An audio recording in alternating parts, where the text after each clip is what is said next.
St. Louis Gym. Joe, you're back with John Molina. Tell me a little bit about it. Tell you a little bit about John Molina. Isn't that funny? Well, John Molina and I are a great team, a great combo. We get along really well in the gym. We always have.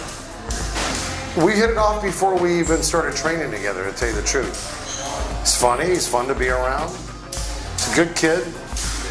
And he's the type of guy I like being around. You know, I mean, pretty much wraps it up for me. If I say that, it's like a 10 out of 10 right there. So. Now, if you had to break down John Molina's game, how would you sum it up? If I had to break down his game, his style of fighting, you mean?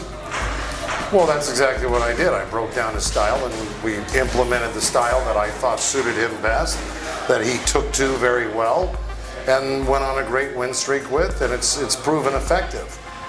So the style is what you see in there. I mean, it's a pressure style. It's an aggressive style.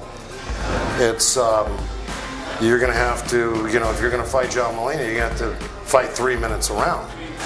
So that pretty much sums it up right there. It's a very aggressive, pressure-packed style that, you know, you've got to be really well prepared to deal with that. See, the thing is, John is very strong. And when he's got his defense intact and comes forward and uses good head movement and smarts, his power is as hard as anybody I've ever worked with, pound for pound. It really is one of the great right hands. You don't want to get hit by him. You know, there's very few guys, I say, because, you know, I grew up in a family of right hand throwers. And of course, I've trained a lot of great punchers. And they're far and few between the real natural right-handed punchers, guys with one punch knockout power. And he's got it. And that's why I love working with a guy who can do that. Because you can change the course of a fight like that. Pretty much the same thing that happened in the Lundy fight. Well, that day, yeah, but you gotta remember, the Lundy fight seemed like it turned on a dime in the 11th round.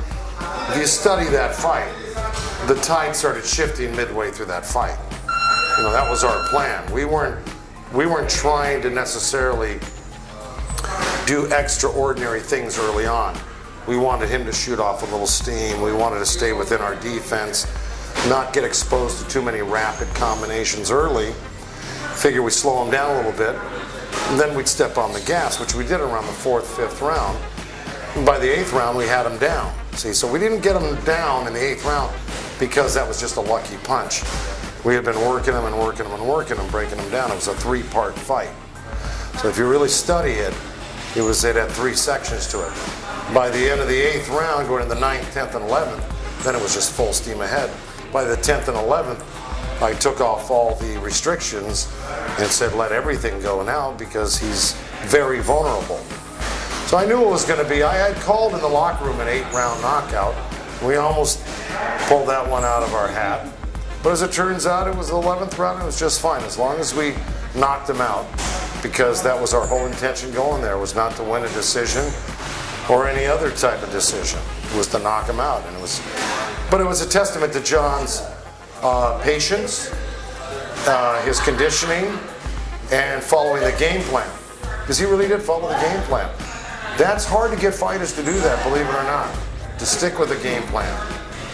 Now, how do you get a fighter to stick to the game plan? Is that something the coach does, or is it just on how disciplined the fighter is? Well, no, those are things you stress during training. At all times, you're talking about why you should be doing certain things. If I correct them on the floor, it's for a specific reason, either technically getting, you know, his technical skills in order, or talk about what's going to work against your next opponent. But then again, when you start sparring, you work on your overall strategy and your game plan, and then even in the locker room before going out, we may go over it one more time, refresh our memory. And then in the corner, I'm constantly reminding him why we have to do certain things, because it fits into what he already knows, the game plan.